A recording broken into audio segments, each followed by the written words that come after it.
Hello and welcome to my channel. I am BeardedDev. This is SQL Sunday Quiz. It's week 4 and we're going to be looking at SQL Programming.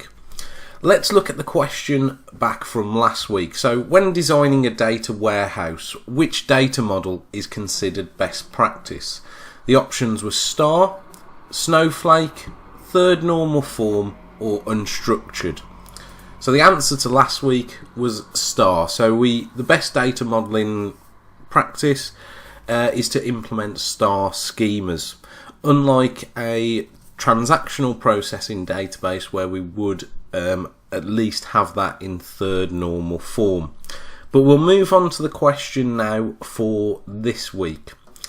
So this week's question is, which of these is prone to SQL injection? Is it views, dynamic SQL, functions or non-clustered indexes?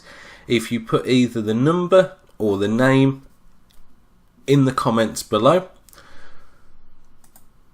And don't forget, if you haven't already, do subscribe to the channel. There's lots of great content on there on SQL programming, business intelligence and data analysis. And if you'd like to see your question featured on the channel as well, send me your questions to askbeardeddev@gmail.com. Thanks a lot for watching.